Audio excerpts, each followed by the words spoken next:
Bonjour le jeune, ça va bien? C'est mon oncle Émile. T'as fini l'école, c'est la Saint-Jean-Baptiste. J'ai une bonne idée d'émission pour toi, justement, le jeune. L'autre fois, j'étais dans un magasin de disques, puis il y avait une petite fille de 16 ans, pas plus. Puis elle avait ce disque-là dans ses bras, puis elle en parlait. Elle était en train d'en parler à son ami qui était avec elle. Elle disait que c'est tellement bon. Puis qu'il fallait absolument qu'elle écoute ça, puis qu'elle l'achète, puis ah ouais donc, c'est comme si c'était au paradis.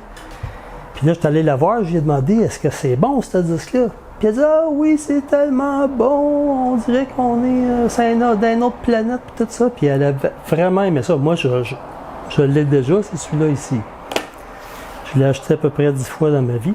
Alors, je me suis dit, c'est peut-être les premières fois que tu vas à la SQDC de jeune, puis rendu à 16-17 ans, on se rend compte que la musique, on l'entend plus pareil, hein? Puis je voulais te faire économiser du temps en te parlant des meilleurs disques que moi je trouve qui sont bons pour ça, quand tu vas à SQDC. C'est fait pour ça. Fait que je vais te montrer des disques, puis c'est pas le meilleur à la fin, là, ils sont tous bons. C'est bon. Puis je vais peut-être t'en parler dans d'autres émissions de ces groupes-là. Mon premier ici, Emerson, Lake and Palmer. Ça, c'est un bon disque. Moi, je trouve que c'est le meilleur. Le pianiste, c'est un virtuose qui joue du classique, puis le gars au drum, c'est innovateur, c'est vraiment de la bonne musique, mais achète juste les disques avant 1977, pas après. Ça, c'est bien important parce que c'est des groupes qui ont duré longtemps. Puis souvent, ils ont fait des disques aussi pas bons que bons. Alors au début, c'était bon, puis après, c'est plus bon. J'en ai un autre ici, King Crimson. Ça avec, t'aimerais ça en revenant de la SQDC. King Crimson, c'est un groupe fameux, ça existe encore même. Fait que ça, c'est une bonne affaire, tu peux écouter. Là-dedans, ils sont 4. Il y en a juste 3, là, mais ils ont invité quelqu'un à l'instrument avant. C'est vraiment bon. Un autre bien important. Yes! Ça, c'est de la vraie musique pour aller à la SQDC de jeunes. Ça, là, ce disque-là, il y en a 3 dedans. Moi, j'achète juste des vinyles à cette heure, hein. J'ai tout passé par le CD puis en wait down. Et ces disques-là, ça l'a comme une âme, tu sais. Là-dedans, il y en a 3. C'est à la place d'acheter des disques puis t'es pas sûr. Là, au moins, toutes les tunes sont pas mal là, les tunes les plus importantes. Puis, je vais te dire, yes, là, achète ça avant 1980. Si tu vois 1980, c'est correct, mais après, non. Achète-les pas. Avant de connaître ça comme faut. Ça, c'est vraiment un bon disque. C'est Yes Song. C'est leur disque qu'ils ont tourné en spectacle. Vraiment écœurant. Après ça, peut-être tu vas trouver ça spécial. Gentle Giant. Achète celui-là. Il y a 2 disques qui ont la même pochette en Amérique. Gentle Giant. Ça, c'est le premier. Mais tu as l'autre aussi, ça s'appelle Three Friends. C'est aussi bon. Ça, c'est vraiment spécial. Ça, c'est des gros musiciens. Tu remarqueras que les seuls groupes que je te nomme aujourd'hui, c'est juste des bons musiciens. Tu vois, tu vas perdre moins de temps de même. Après ça, j'en ai un autre bon Yes ici, en show encore. Ça, c'est vraiment bon aussi. Et si tu achètes Yes Song puis celui-là, tu vas avoir 5 disques live. Puis là, tu vas vraiment faire le tour. C'est vraiment des bonnes tunes, puis ça se répète pas. Les tunes, ils se répètent pas. Après ça, j'ai un groupe qui s'appelle Genesis. Ici, j'ai Trick of the Tail, un disque que je te recommande fortement. Ça, les autres sont reconnus pour ça. Quand tu allais voir leur show, il y avait un gros nuage dans le forum avant que le show commence. Un gros nuage de cannabis. Alors ça, c'est vraiment un bon disque que je te recommande. Pas mal écœurant.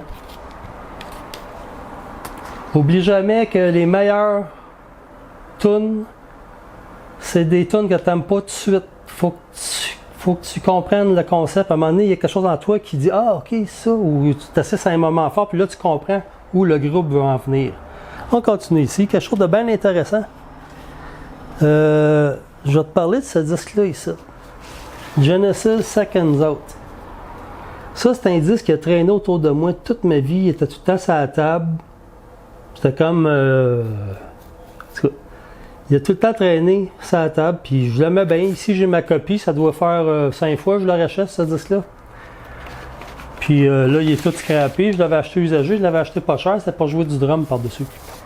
Oui, dans mon temps, les disques vinyles, les années 70, c'était fait pour que ça coûte le moins cher possible. Regardez bien ça. Entendez-vous?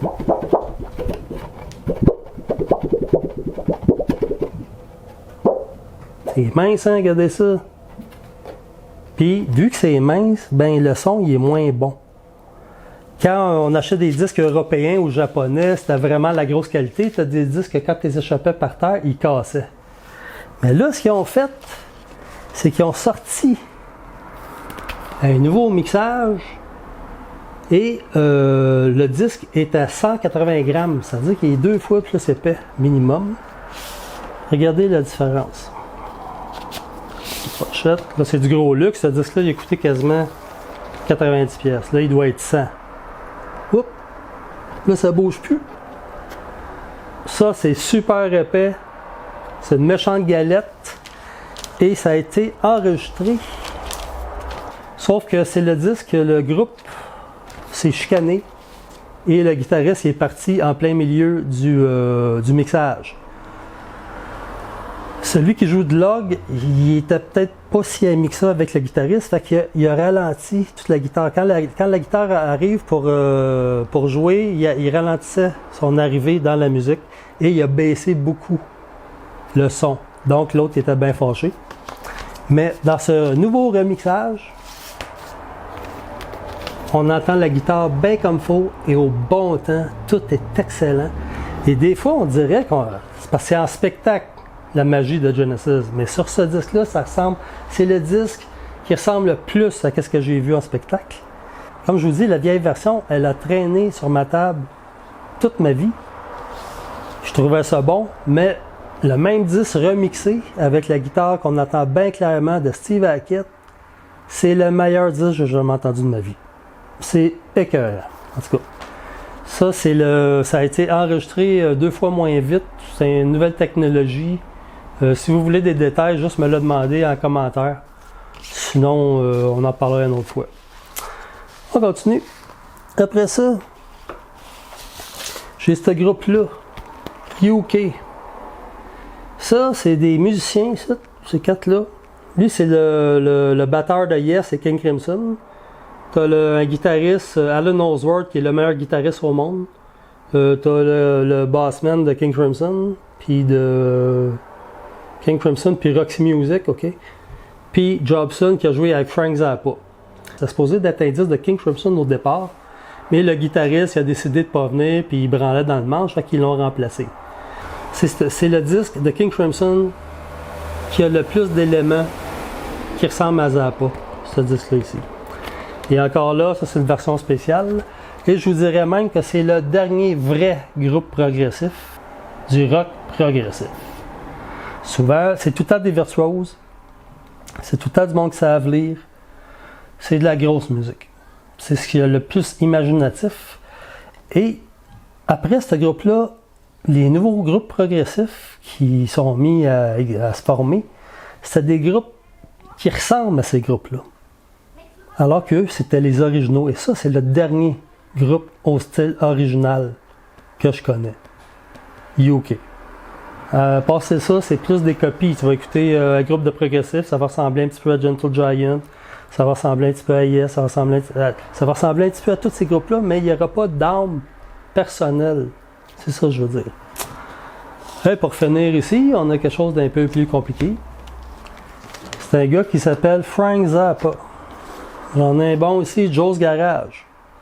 Ici, c'est le disque triple. Au départ, ce disque-là était supposé être un disque triple. Mais là, la compagnie ne voulait pas. La compagnie, elle a dit, tu sors juste un disque, après ça, on va sortir un double. Mais dans sa tête, à Zappa, c'était un triple. Alors là, ils viennent de le remixer, ça aussi. Le disque, c'est encore 180 grammes, des grosses galettes. Tu mets ton aiguille, ça sonne bien. C'est comme si ça avait une âme, pour vrai. Il y a le batteur, le drummer, Vinny Colaiuta, là-dedans. Il fait un job sublime. Vraiment, ce disque-là, c'est quelque chose. Ça décrit un peu notre époque. Là-dessus, la musique est illégale. La musique devient illégale. C'est Joe, ça c'est un blackface, je pense. Ouais. Puis à un moment donné, la musique elle devient illégale, puis il se fait arrêter, puis là il va en prison, puis ça dure 3 disques. Ça en dit long sur notre époque. Zappa, c'est un gars qui est mort en 93. Alors c'était ça les disques que je voulais te recommander. Puis à partir de là, puis fais bien attention. Genesis, là, t'achètes rien après 1980. Rien. Yes, c'est la même affaire. T'achètes rien après 1980. Parce que tu vas te faire fourrer. Surtout Yes. Parce que ça existe encore, Yes.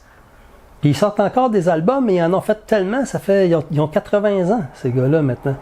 Mais ils composent encore. Sauf qu'à partir de 1980, c'est plus bon. Il y a peut-être 5 tunes qui sont bonnes. Pas plus. Alors qu'avant 80, il y a des tunes qui passent encore à la radio 50 ans plus tard. Il y a une grosse différence de composition. C'est ça. Fait que fais attention à Yes, fais attention puis Emerson, ça c'est bien important. Ce disque-là, c'est le dernier qui est bon. Même Works, le disque double, là, une tonne par bar, même Works, moi je trouve que c'est pas bon. Alors ça arrête, Emerson arrête ça à 1973. Celui-là. C'est bon? Fait que le jeune, bonne chance. Je vais donner des cours de musique bientôt, puis je vais parler de ces groupes-là plus en détail, si ça t'intéresse. C'est bon? Bonne journée!